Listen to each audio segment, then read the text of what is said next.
Qué gusto me da siempre estar aquí para estudiar las Escrituras.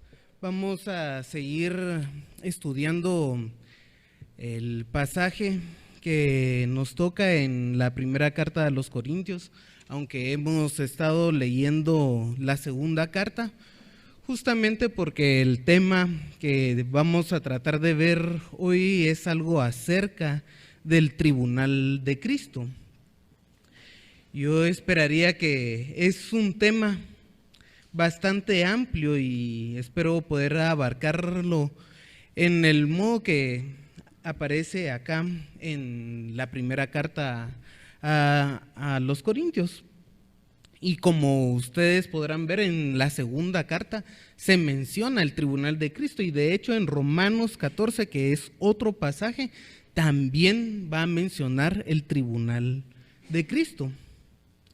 Hasta este momento hemos visto en la primera carta, y haciendo un breve repaso, que el problema que tienen los corintios es de que cada uno quiere tener cierto honor y ser reconocido en la iglesia.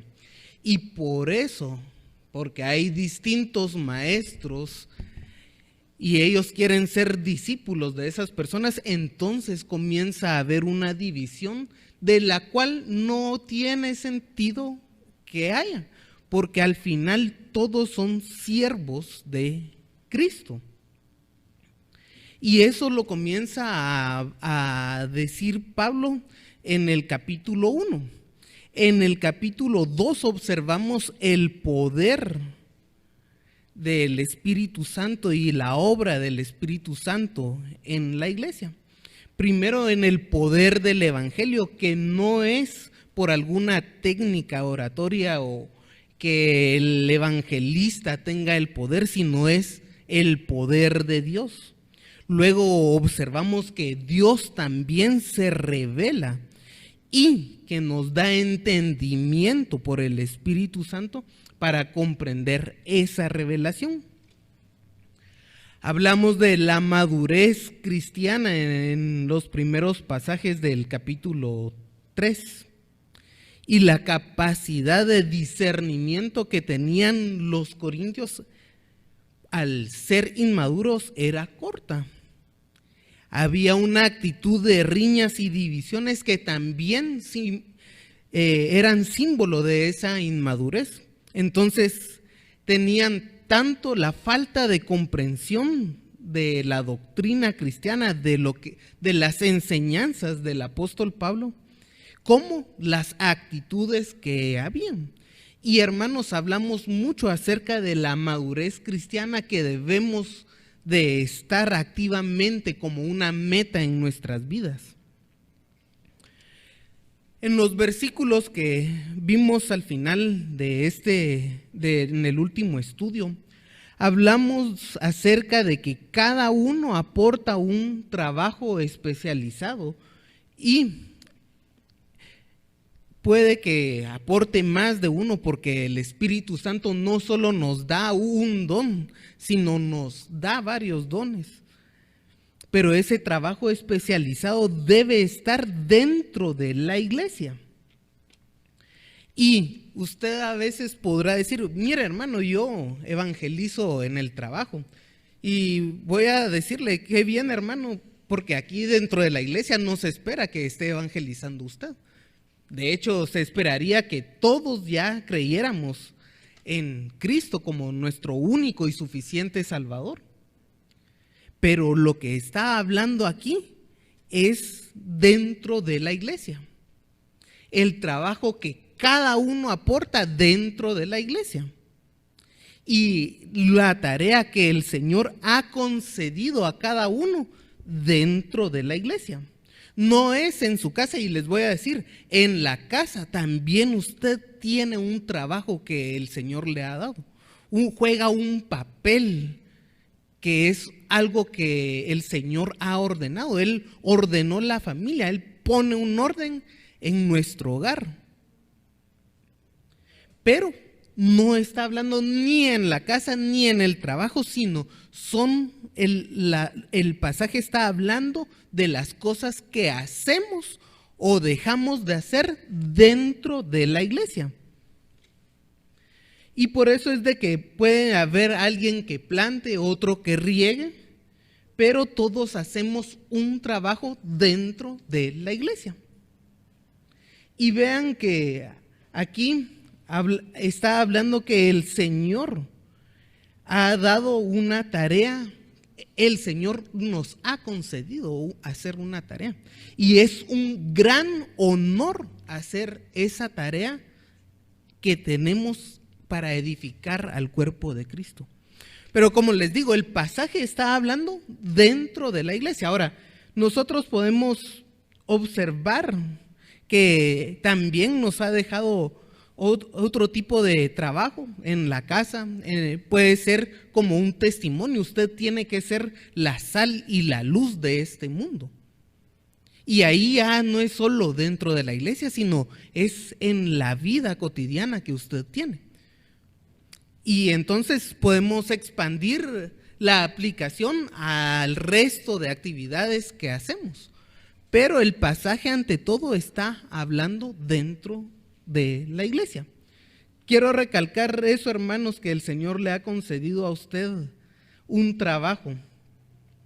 Y aquí siempre les digo yo que no debemos de perder esa relación vertical que tenemos. Porque si estamos en una relación horizontal, el Señor no nos podría exigir ni juzgar nada de lo que hagamos si estamos en una relación horizontal. Y lo que vamos a ver aquí es de que Él va a juzgar, Él va a destruir lo que es heno o hojarasca, lo que no sirve, va a ser probado por fuego, pero es un juicio. Alguien que está en una relación horizontal con una persona no tiene la potestad de juzgar eso, pero alguien que está arriba de usted, un jefe, sí le puede exigir qué es lo que está haciendo en su trabajo. Y él no solo es un jefe, él es un juez que va a juzgar lo que está haciendo. Y como les digo, el pasaje está hablando de lo que haga o deje de hacer en la iglesia, como una comunidad que somos, un cuerpo que somos en Cristo.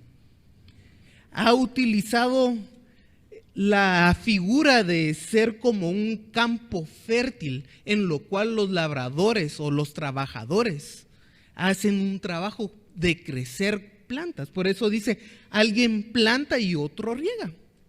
Ahora va a cambiar esa imagen, esa figura del campo fértil para hablar sobre un edificio. Y entonces vamos a observar qué es lo que nosotros podemos hacer usando la figura de ese edificio. Y vamos a ver en este pasaje esta figura, cómo es de que Pablo utiliza esta figura, qué es lo que nosotros estamos haciendo dentro de la iglesia. Y el pasaje en 2 de Corintios 5 ya nos habla que el tribunal de Cristo también es de que el Señor va a juzgar fuera de la iglesia, en nuestra vida personal. Si ustedes van a Romanos 14, ahí también está hablando de todas las cosas que hacemos. Entonces ya es algo que el Señor va a juzgar de toda nuestra vida. Pero el énfasis que está utilizando aquí es lo que nosotros estamos haciendo dentro de la iglesia. Y el pasaje que nos gustaría abarcar hoy es el capítulo 3 del 10 al 15. En estos versículos que nos dice, conforme a la gracia que Dios me ha sido dada, yo, perito arquitecto, puse el fundamento y otro edifica encima, pero cada uno mire cómo sobreedifica, porque nadie puede poner otro fundamento que el que está puesto, el cual es Jesucristo. Y si sobre este fundamento alguno edificare oro, plata, piedras preciosas, madera, heno o hojarasca, la obra de cada uno será manifestada, porque el día la declarará, pues por el fuego será revelada, y la obra de cada uno, cual sea, el fuego la probará. Si permaneciere la obra de alguno que sobreedificó, recibirá recompensa. Si la obra de alguno se quemare, él sufrirá pérdida, si bien él mismo será salvo, aunque como por fuego. Entonces, si el Señor nos da tiempo, vamos a abarcar todo este versículo, y antes que todo, y sabiendo que Él es el que revela, esto nos lo ha dejado como revelación de Él, pero estudiamos las Escrituras en dependencia del Señor. Los invito a orar. Padre, te alabamos y agradecemos, Señor, esta porción de las Escrituras que tú nos has dejado. Toda la revelación, Señor, es útil para nuestras vidas. Ahí muestras tu voluntad, muestras tu soberanía. Señor, te pedimos que tú ilumines nuestro intelecto, que podamos comprender.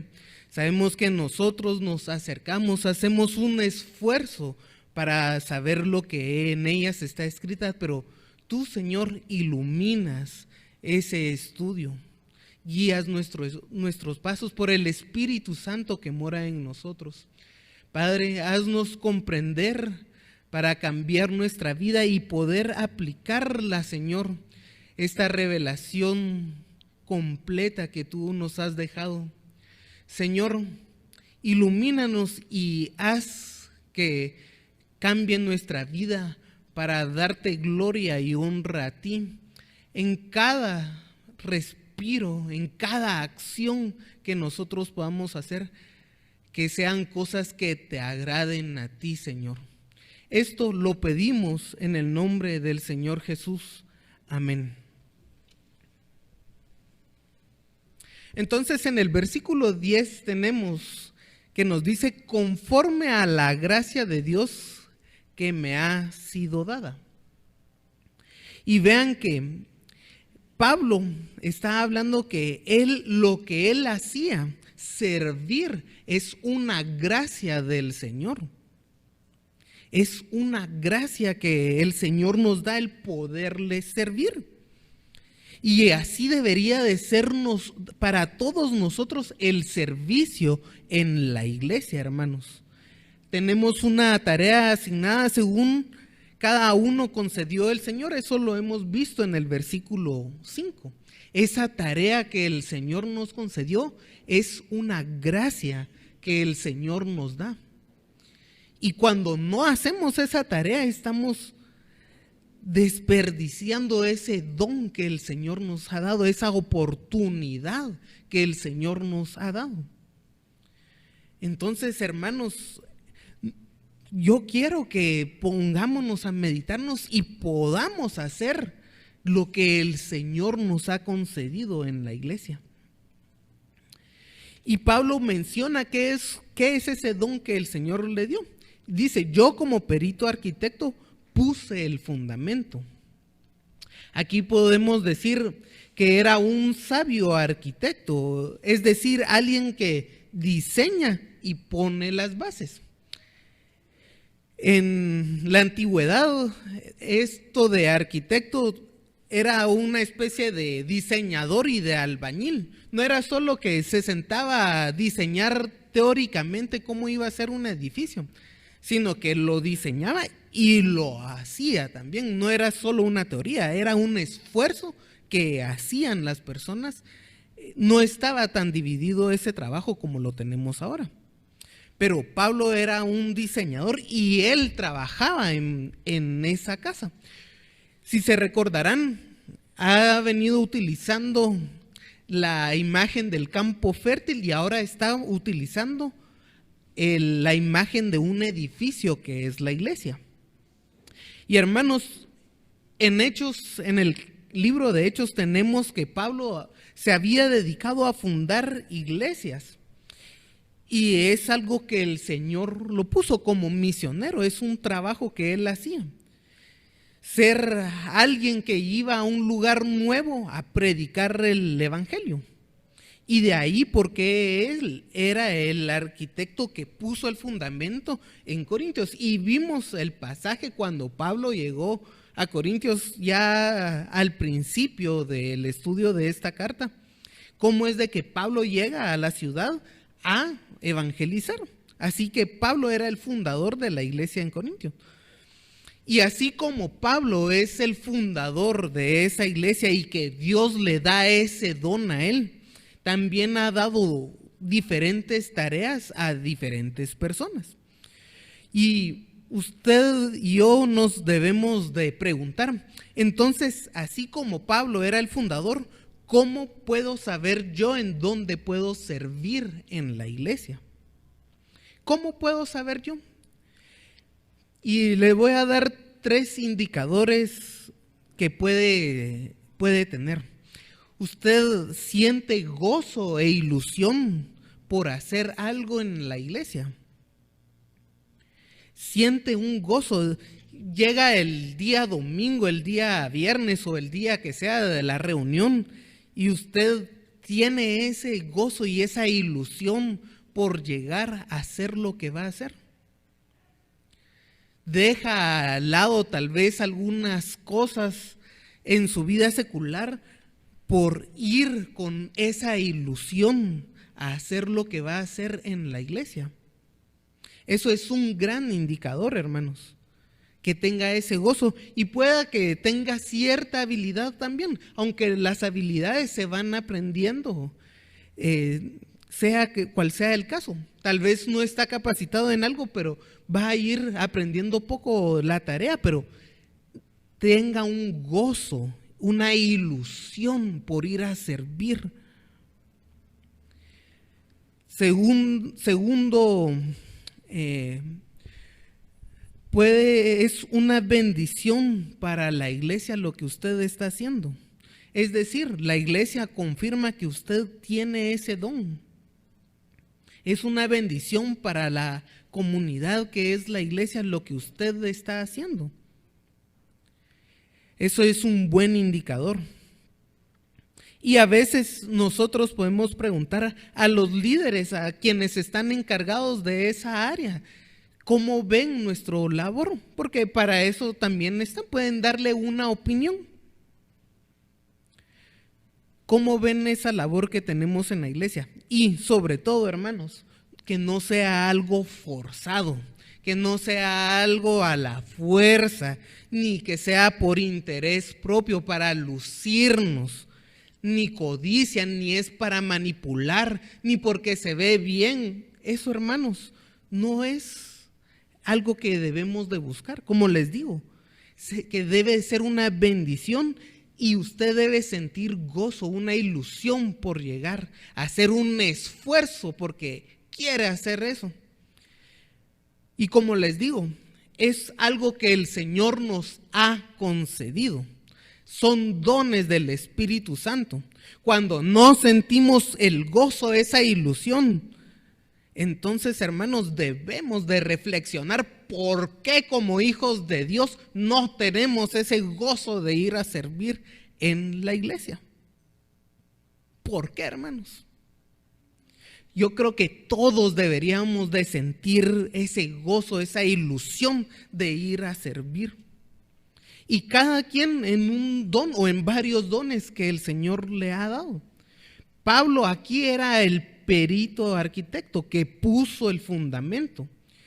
Pero así como Pablo, él era el fundador de varias iglesias, hay otros que edifican encima.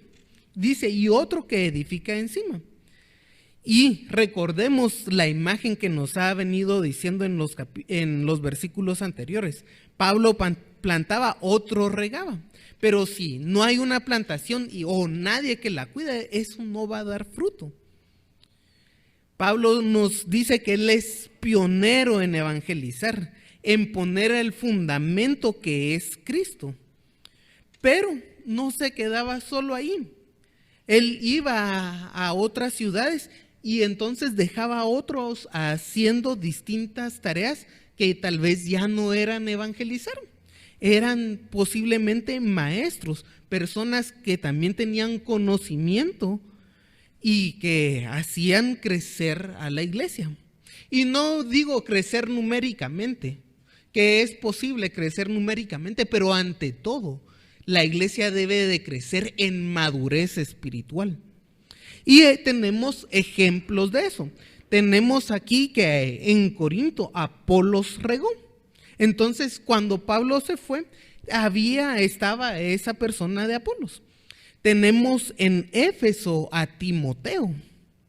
Tenemos a Tito en Creta. Tenemos a Epafrodito, a Clemente en Filipos y a Evodia y a Síntique, que Pablo habla de que no se estén peleando en Filipos. Ellas dos, pero son personas que están haciendo el trabajo del Señor. Pablo no podría estar en Corinto, en Éfeso, en Creta, en Filipos al mismo tiempo. Pero él ponía el fundamento y otras personas hacían el trabajo. En Romanos, donde Pablo no había llegado, tenemos a muchas personas mencionadas en el capítulo 16 que Pablo reconoce con saludos el trabajo que muchas personas hacían en la iglesia en Roma. Y ustedes pueden leerlo, básicamente es un capítulo de saludos y cómo Pablo reconoce ese trabajo. Pero hermanos, todos estos ejemplos son personas que están trabajando en la obra del Señor. Y como les digo, el pasaje está hablando de una iglesia local, la iglesia de Corinto. Pero dice que otro sobreedifica encima, que es el trabajo en equipo que todos debemos de hacer. Sin embargo, aunque hay un trabajo en equipo, cada uno debe de ver cómo sobreedifica, pero cada uno mire cómo sobreedifica. Aunque todos vamos a hacer una labor distinta, el fundamento es Cristo, eso sí no lo tenemos que olvidar. Cada uno puede hacer diferentes obras para que la iglesia crezca en conocimiento y en práctica de la vida cristiana. Esa es nuestra meta, que podamos crecer en el conocimiento y en la práctica de la vida cristiana. Pero eso ya es un trabajo de cómo usted va a sobreedificar. Ya no es el trabajo en equipo que debemos de tener en la iglesia, que cada uno debe de hacer diferentes cosas.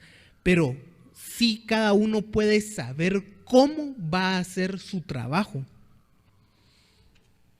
Si se recuerdan, hemos visto brevemente Efesios 4, donde habla de la importancia de los diferentes dones que Cristo ha dejado y la importancia de que cada uno ponga esos dones para que los miembros maduren. Eso lo hemos visto como pasaje paralelo en un estudio anterior. No vamos a entrar a ver todo el pasaje, pero dice que Jesús constituyó a algunos apóstoles, a otros profetas, a otros evangelistas, pastores y maestros a fin de perfeccionar a los santos en el ministerio, para la edificación del cuerpo de Cristo, hasta que lleguemos a la unidad de la fe. Y la idea es de conocer a Cristo y no ser como niños fluctuantes. Eso lo vimos cuando hablamos de la madurez, que en la iglesia debe de llevarnos a una madurez espiritual. Pero eso no se hace mágicamente, hermanos. Hay que tener un esfuerzo propio y un esfuerzo en conjunto. Porque todos tenemos que edificar o sobreedificar, como dice aquí el pasaje, edificar encima del fundamento que es Cristo. Y como una comunidad crecer, como un cuerpo en Cristo crecer, porque cada uno hace lo que el Señor le ha dado como obra, como don dentro de la iglesia. Entonces vamos a crecer y sobre todo el crecimiento, como les digo, es en el conocimiento y en la práctica cristiana. El conocimiento que nos va a llevar a una práctica cristiana. Aquí, que cada uno mire cómo sobreedifica, debemos de velar por el trabajo propio. Aunque trabajemos en conjunto, nadie va a ver cómo hace usted, cuál es su actitud, el trabajo que hace. ¿Podemos observar el trabajo? Sí, porque es visible. Pero ¿qué tiene en el corazón cada persona cuando hace el trabajo? Eso solo el Señor lo va a conocer. Usted y el Señor es algo que tiene que estar en relación usted con el Señor. De tal manera que en efecto hay que tener mucho cuidado cómo va a actuar usted en la iglesia. Y como les digo, el pasaje está hablando en la iglesia, pero en general en su vida también usted va a hacer muchas cosas. Y la actitud, esa actitud, hay que velar qué actitud tiene usted al hacer las cosas. Al final, en la iglesia podemos aceptar su trabajo y todos vamos a decir, qué bueno el hermano, pero a quien le va a dar cuentas es al Señor. Usted puede hacer un trabajo aquí en la iglesia y como estamos en una relación horizontal, le podemos decir, muchas gracias hermano, qué bueno su trabajo. Pero eso no es darle cuentas a sus compañeros de trabajo en el ministerio. A quien le va a dar cuentas es al Señor. Por eso es de que hay que velar, mire cada uno cómo sobreedifica. Y así como es aplicable a la esfera de la iglesia, también es aplicable a las demás esferas. Nadie aquí le va a estar exigiendo, mire usted por qué no trabaja en esto.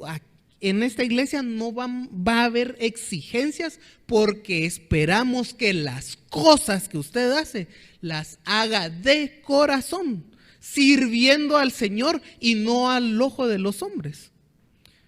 Pero sí esperamos que haga cosas, hermanos.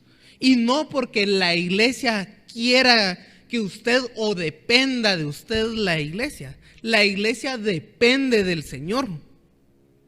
Pero el Señor le ha dado al Espíritu Santo que mora en usted y le ha dado dones. El Señor le ha dado una tarea dentro de la iglesia local.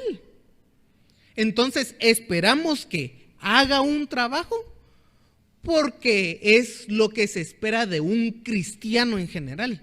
No esperamos obligarlo a hacer algo, porque no estamos para obligar, somos consiervos de Jesucristo. Usted no va a brindar cuentas aquí de qué es lo que está haciendo. Hágalo, cuando haga las cosas, hágalo con responsabilidad también. Porque a veces los hermanos dicen, yo me apunto para hacer tal trabajo, y a la hora nadie se aparece. Y entonces ya en la organización ya queda un vacío. Pero al final nosotros como consiervos no vamos a exigir nada. El Señor es el que va a juzgar y a destruir esa obra que hace mal, o va a premiar si la obra está bien hecha. Y dice, porque nadie puede poner otro fundamento, el versículo 11, que el que está puesto, el cual es Jesucristo. Es interesante que la palabra otro, y aquí en griego hay dos palabras para decir otro. Está la palabra heteros o héteros, que es bastante conocida en el español.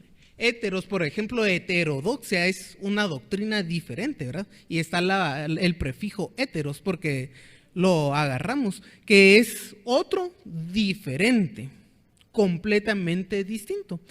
Pero también existe en griego la palabra allos, que es otro de la misma clase, otro con iguales atributos.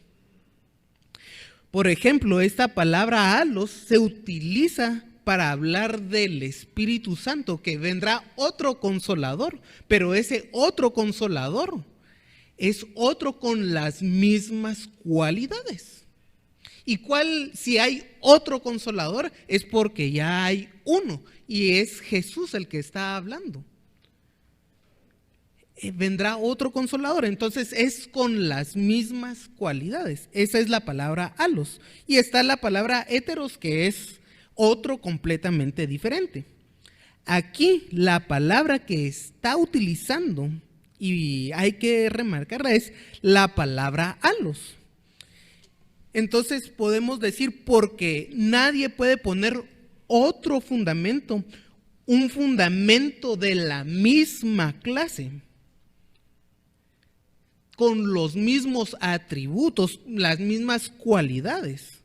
No hay otro fundamento igual a este fundamento que el que ya está puesto, que es Cristo, el cual es Jesucristo. Y hermanos, ¿por qué les digo esta palabra tan importante, que es igual, un fundamento con las mismas cualidades? Porque los hombres, el ser humano, ha querido poner otros fundamentos, pero nada se compara con Cristo. Y cualquier persona quiere hacer las cosas en diferentes fundamentos. Quieren obrar, por ejemplo, hermanos, un ateo que hace caridad, el que es ateo no cree en Cristo, pero se basa en una moral, en una ética, en que es aceptado socialmente hacer algo bueno, porque saben que es bueno, la caridad es buena. Pero hermanos, el ateo que no tiene el fundamento que es Cristo, él no va a edificar en nada. Esa obra que está haciendo no vale de nada, no está en el fundamento que es Jesucristo. Y cuando queremos poner otro fundamento que no es Jesucristo, entonces estamos edificando en nada. No hay fundamento. Quieren poner una pared que se caiga. Y voy a decir, por lo tanto, el pasaje, hermanos, sí va a hablar del heno, la hojarasca, el oro, la plata, de personas cristianas. Personas en la fe, la obra de esas personas.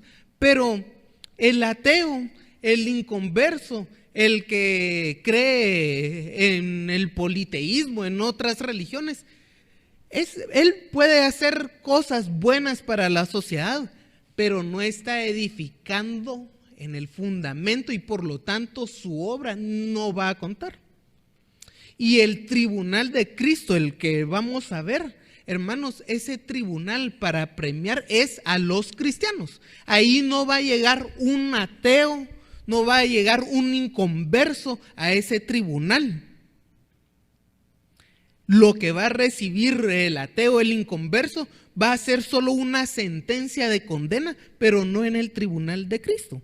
Hay que ver eso, porque no está edificando en lo que es puesto, que es el tribunal, que es el fundamento, es Cristo.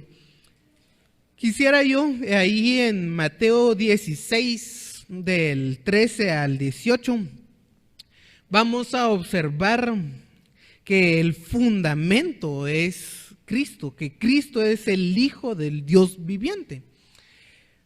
¿Por qué digo esto? Porque en efecto hay muchas y algunas creencias que creen que Pedro, por este pasaje, es el fundamento de la iglesia.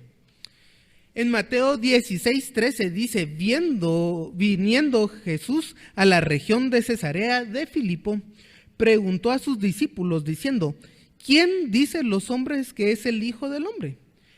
los discípulos, ellos dijeron, unos Juan el Bautista, otros Elías, otros Jeremías o alguno de los profetas. Y él les dijo, ¿y vosotros quién decís que soy yo? Y respondiendo Simón Pedro dijo, tú eres el Cristo, el Hijo del Dios viviente. Entonces Jesús le respondió, bienaventurado eres Simón, hijo de Jonás, porque no te lo reveló ni carne ni sangre, sino mi Padre que está en los cielos. Y yo también te digo que tú eres Pedro, y la palabra Pedro es piedrín, una piedra chiquita. Y sobre esta roca, la piedra angular, el fundamento, edificaré mi iglesia, y las puertas del Hades no prevalecerán contra ella. Entonces, el fundamento en todo el Nuevo Testamento se refiere a Jesucristo, hermanos. No es Pedro. Pedro, el piedrín, la piedra chiquitita, la piedra que utilizan para construir una pared. Eso es lo que significa Pedro, un piedrín. Pero la peña, la piedra angular, donde Cristo edifica su iglesia, es en la confesión de que Él es el Cristo, el Hijo del Dios viviente. ¿Y qué dice Pedro, el mismo Pedro, al respecto? Podemos ir a Primera de Pedro, capítulo 2. Ahí en la primera carta de Pedro, en el capítulo 2, él mismo nos dice que somos como piedras, pero somos piedras pequeñas. Acercaos a él, piedra viva, versículo 4, desechada ciertamente por los hombres, mas para Dios escogida y preciosa. Vosotros también como piedras vivas, es decir, cada uno como piedras vivas, sed edificados. El Señor no va a edificar sobre nosotros. Dice, como piedras vivas, sed edificados, como casa espiritual y sacerdocio santo, para ofrecer sacrificios espirituales aceptables a Dios por medio de Jesucristo. La idea de ser edificados, el propósito es ofrecer sacrificios espirituales por medio de Jesucristo, por lo cual también contiene la escritura, he aquí pongo en Sión la piedra del ángulo, escogida y preciosa, el que creyere en él no será avergonzado. Para vosotros pues los que creéis es precioso, pero para los que no creen, la piedra de los edificadores desechado ha venido a ser la cabeza del ángulo. ¿Cuál es la piedra del ángulo? Donde se edifica todo es Jesucristo. Y usted es como una piedra pequeña que sirve para la construcción. Y la idea es de ser edificados con los propósitos de adorar a Dios. Entonces, hermanos, cualquier acción que nosotros hagamos, el fundamento de esas acciones tiene que ser la fe en Jesucristo. Las obras que hacemos dentro de la iglesia deben estar cimentadas en la fe, creer en la persona y obra de Jesucristo, depender de la obra de Jesucristo. Esa fe que tenemos, esa dependencia, esa certeza de la persona y obra de Jesucristo, es la que nos lleva a actuar. Y de ahí por qué la iglesia remanente fiel en su declaración doctrinal dice que la seguridad de la salvación nos debe mover al servicio. Es porque ya estamos salvos, porque dependemos, porque tenemos la certeza de la persona y de la obra de Jesucristo. entonces nuestro corazón se mueve a servir a Dios. Esa es una obra bien fundamentada. Si hay otro fundamento, hermanos, no está construyendo nada. Como les digo, un ateo puede gastarse millones en hacer obras de caridad, pero no está construyendo nada. Y un cristiano debe de construir, debe hacer cosas, pero hermanos, énfasis en debe de construir en el fundamento que es Cristo. El versículo 12 nos dice: y sobre este fundamento alguno edificare oro, plata, piedras preciosas, madera, heno y hojarasca. La idea principal aquí, hermanos, es de que las personas edifican encima de. ¿Y cómo lo hacen? ¿Qué materiales utilizan? Y los materiales son representación del edificio, pero lo importante no es el material, son los constructores. El material puede ser diferente, pero el énfasis está en los constructores, quienes construyen. ¿Qué material va a utilizar? Y en efecto, aquí tenemos dos grupos de 3 materiales cada grupo. Los primeros son preciosos y gratos y constantemente mencionados en la construcción del templo de Salomón. Si ustedes van a ver en el Antiguo Testamento cómo debería estar construido el templo de Salomón, van a observar mucho oro, mucha plata, muchas piedras preciosas. Hasta las vestiduras del sumo sacerdote tenían estas cualidades. Era algo que el Señor le decía al pueblo de Israel, que debían de utilizar estos materiales para construir el templo. Pero también tenemos madera, heno y hojarasca. Y como ven aquí, los materiales van en orden descendente al valor. Aquí quiero yo mencionar que muchos han alegorizado las cosas que representan esto. Algunos dicen, aquí tenemos a diferentes tipos de creyentes, que un creyente es oro, otro es madera, y así se van como que clasificando.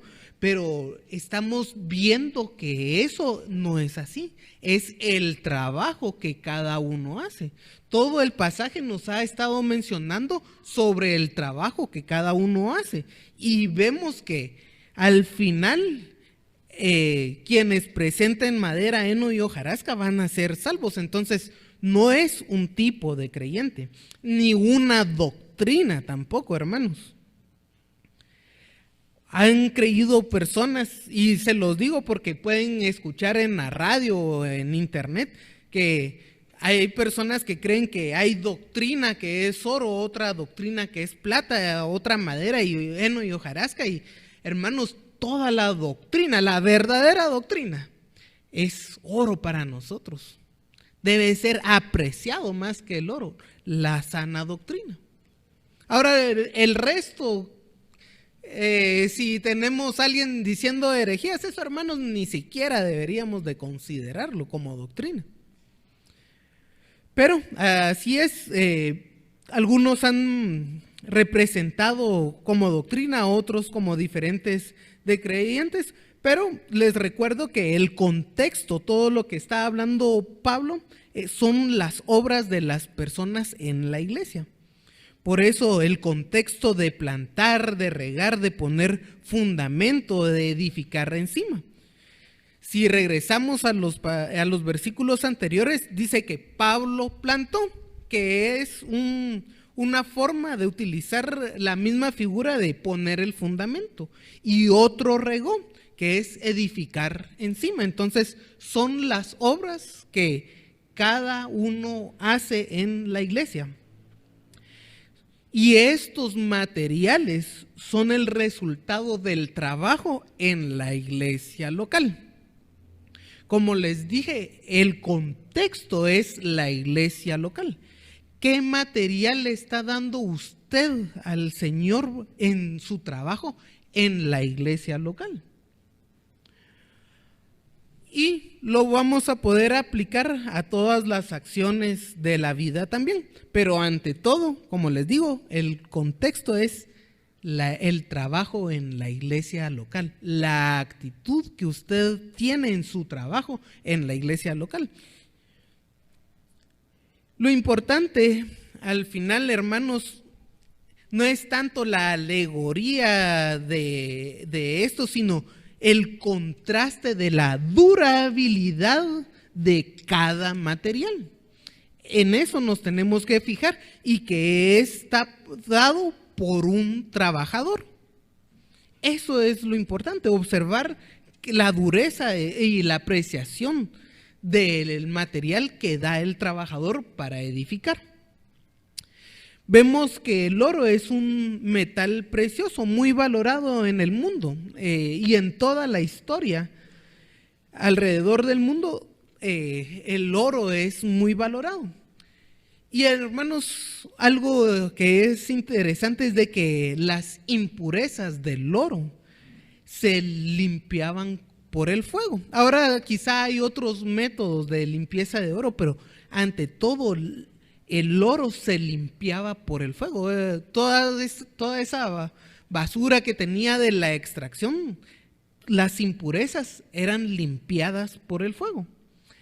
La plata, que es otro material precioso, un metal precioso, no tan valorado como el oro, pero también se limpiaba las impurezas por el fuego.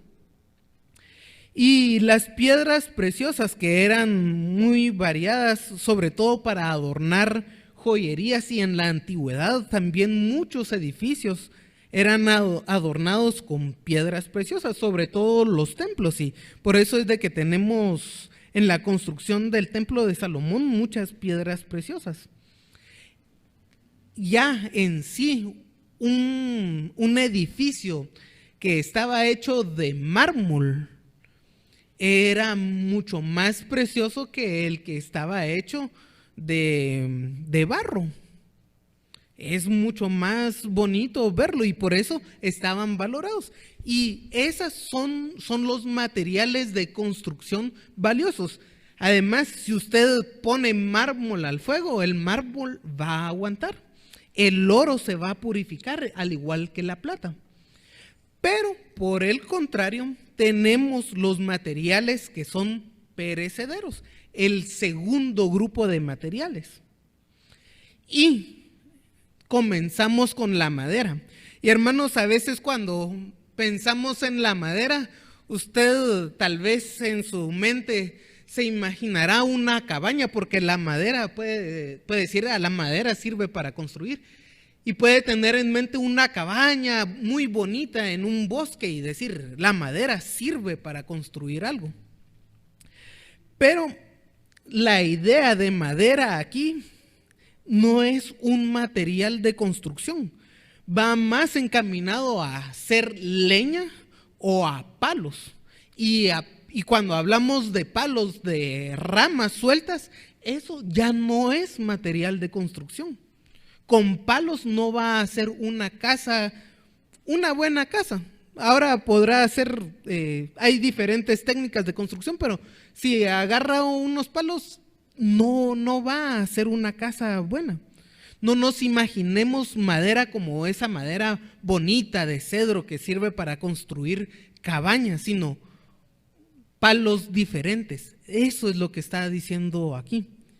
Son palos. Ni siquiera los palos sirven para hacer una buena fogata. Y el heno, hermanos, es una hierba seca para alimentar el ganado. Es para alimento del ganado, no es material de construcción. Y la hojarasca, que literalmente dice paja, son las sobras que queda de separar el grano tal vez de cebada, de trigo, del tallo. Ni siquiera es algo útil, y menos en la antigüedad, sino que es la sobra, lo que le sobró de la cosecha, de agarrar el grano, lo que es útil para la sociedad, y tirarlo. Eso es la paja que se menciona aquí. Son las sobras de una actividad. Y entonces, hermanos, ¿qué le queremos dar al Señor? ¿Queremos darle oro, plata, piedras preciosas? ¿O palos, heno y paja? A veces nos preguntamos cómo hacer eso, porque es el trabajo que estamos haciendo. ¿Qué le quiere dar al Señor? Y la pregunta es, ¿cómo le podemos dar oro, plata y piedras preciosas? Porque estoy seguro que aquí nadie quiere dar paja o palos o heno para la construcción. Materiales que van a perecer. Estoy seguro que nadie quiere hacer. Pero entonces, ¿cómo doy oro, plata y piedras preciosas? ¿Cómo puedo hacer mi trabajo para que sea oro, plata y piedras preciosas? Primero, cuide los motivos de la obra, cuide el propósito de la obra, los medios y el resultado. Y como vimos aquí en 2 de Corintios 5, del 6 al 14, ahí nos da varios motivos, Pablo, de cómo hacer la obra. Del 1 al 9 habla de la vida terrenal en vista de la vida celestial. Y dice en el 9, por lo tanto, procuramos también, o ausentes o presentes, serle agradables. Entonces, primer motivo adecuado es ser agradable al Señor. ¿Cuál es la motivación que debe de tener usted? Es ser agradable al Señor. En el 10 tenemos el tribunal de Cristo. Y en el 14 dice ser constreñido por el amor de Cristo. Porque el amor de Cristo nos constriñe. Es un segundo motivo por el cual podemos obrar. Ser constreñido por el amor de Cristo. Y en el 15 dice, porque todos murió y por todos murió, para que los que viven ya no vivan para sí, sino para aquel que murió y resucitó por ellos. Entonces el versículo 15 nos habla de la obra de Cristo. ¿Qué es lo que nos debe mover para obrar? Para hacer algo que a Dios le agrade. Querer ser agradable a Dios, ser constreñido por el amor de Cristo, el amor que ha demostrado Cristo y la obra de Cristo. Esos son 3 motivos por los cuales usted debería de obrar. Y creo que todo cristiano quiere ser agradable al Señor y tener gratitud por la obra que Cristo realizó, pero que esa obra lo constriña a usted y lo mueva a hacer algo. Entonces, eso es el motivo. Pero también tenemos el propósito, tenemos un propósito de la obra, eso es lo que nos mueve, pero el propósito debería de ser la gloria de Dios.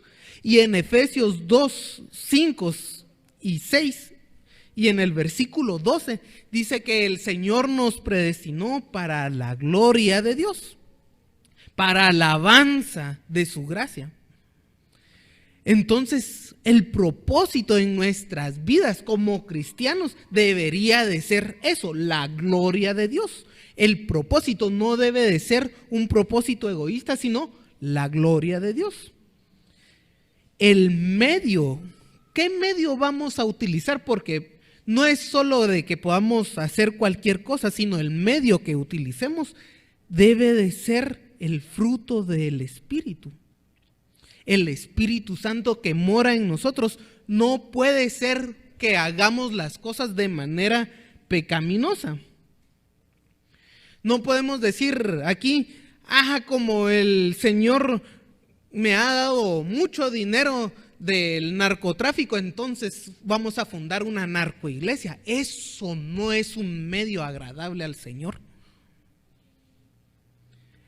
Aquí en Guatemala hubo alguien, un político que le regaló una iglesia de miles de quetzales, fruto del robo del Estado.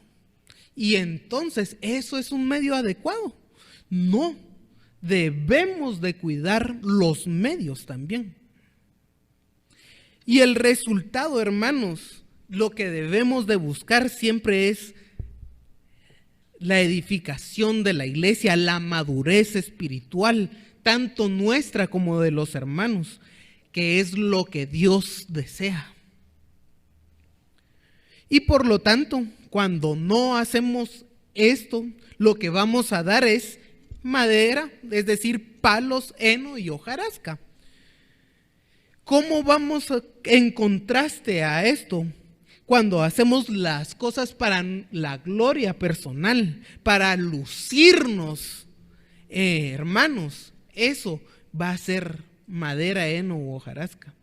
Cuando actuamos según la carne, no según el espíritu, cuando hacemos las cosas por beneficio propio, queremos manipular a los hermanos en la iglesia para nuestro propio beneficio. Queremos sacar provecho de la iglesia. Y hermanos, a veces aquí está la moda de que dar ofrendas para cobrarle intereses a Dios, porque queremos sacar provecho de la iglesia. Y eso hermanos, no es lo adecuado.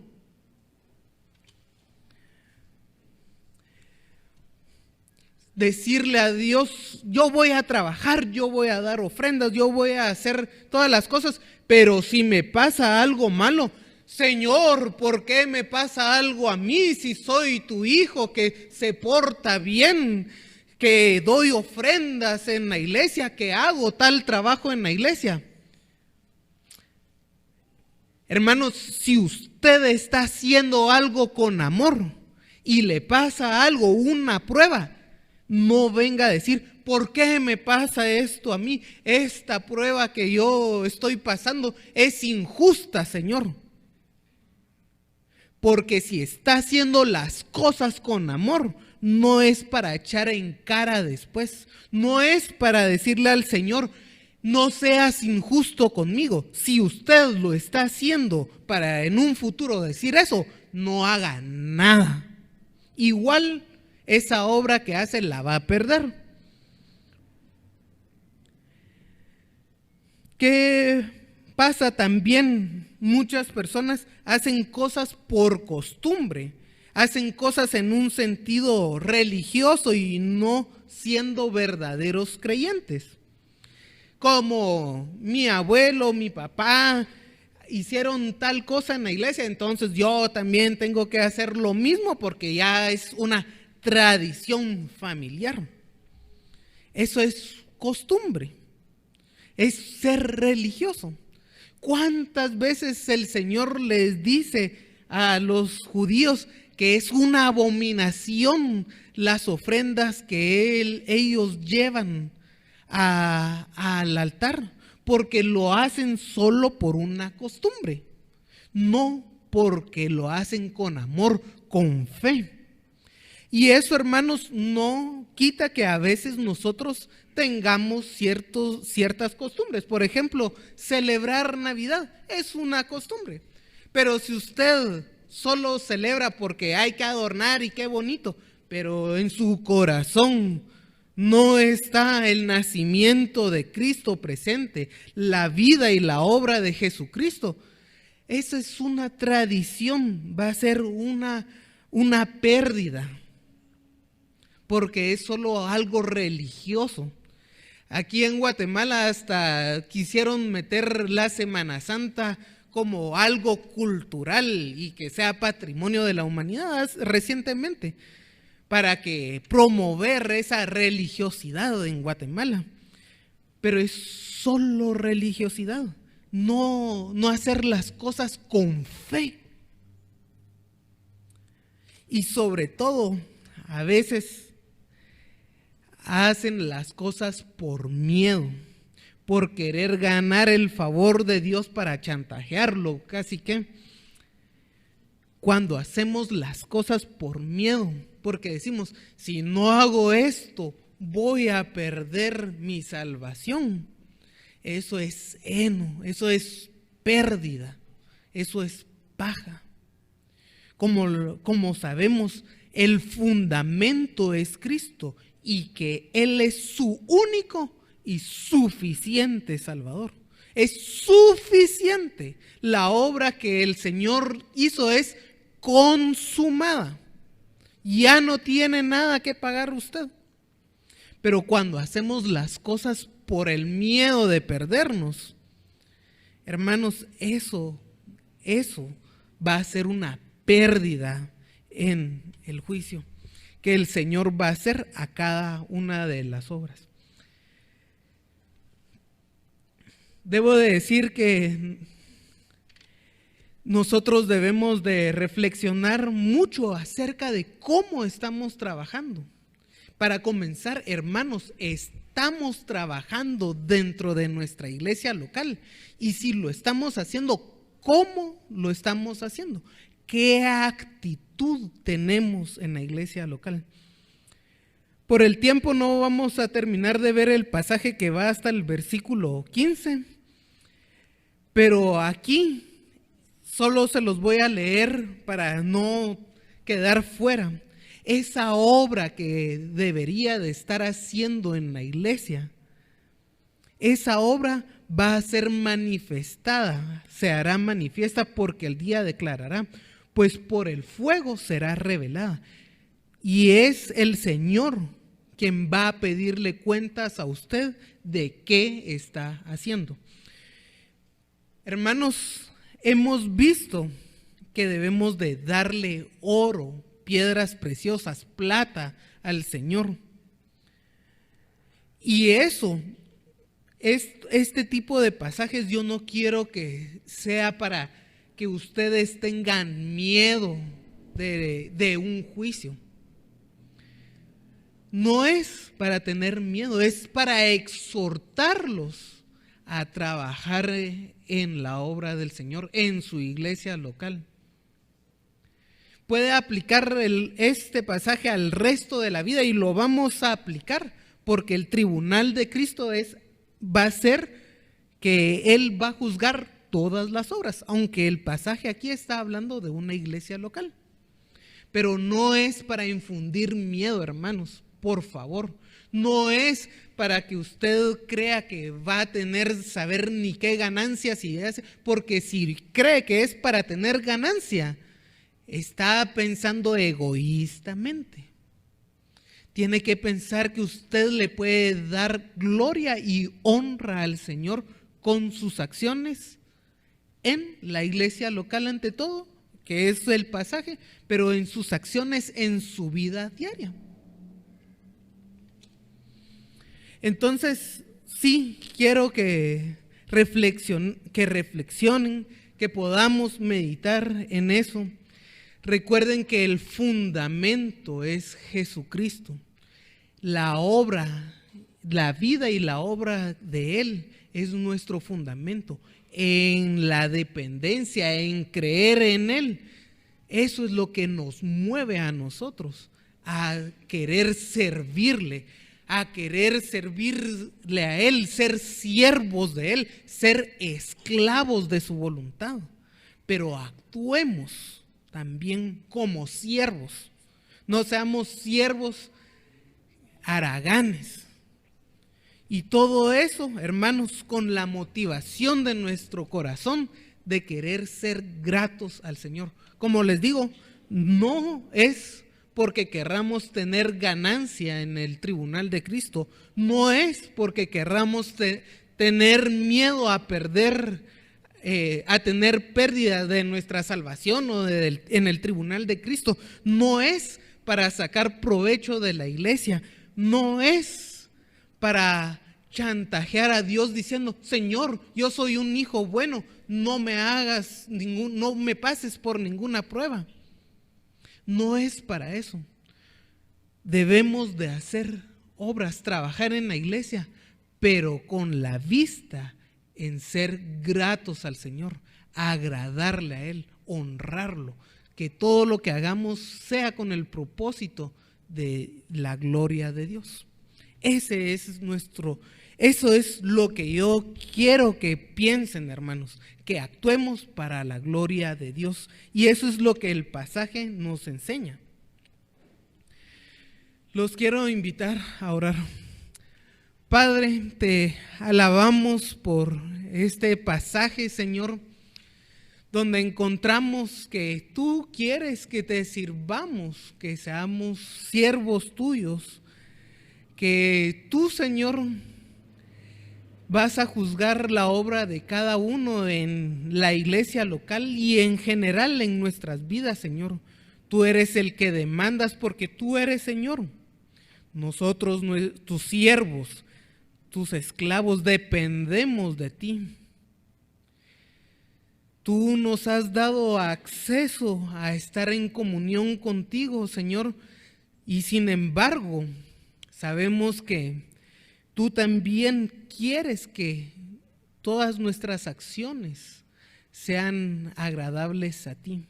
Señor, danos la sabiduría, danos el conocimiento, la fe, que no apaguemos ni entristezcamos al Espíritu Santo que obra en nosotros con acciones que no te agradan a ti, Señor, sino que cada día crezcamos en madurez, en el conocimiento tuyo, en la ortodoxia, para que ese conocimiento nos lleve a una práctica sana en nuestras vidas, en una práctica agradable hacia ti, que podamos ser hijos tuyos que te obedecen, que te agradan, Señor, que tú veas en nuestras vidas un sacrificio de olor grato.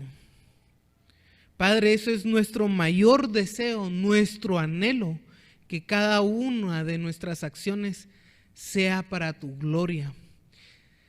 Nuestra motivación siempre es agradarte a ti, Señor, y eso no lo vamos a hacer por nuestra propia fuerza en nuestra carne, sino con la ayuda de tu Espíritu Santo. Tú bien nos dice que nos ocupemos de las cosas de nuestra salvación con suma reverencia, Señor, y nos queremos ocupar con suma reverencia, sabiendo que tú, Señor, vas a ser el que juzgues cada una de nuestras acciones. Te alabamos, Padre, y pedimos esto en el nombre del Señor Jesús. Amén.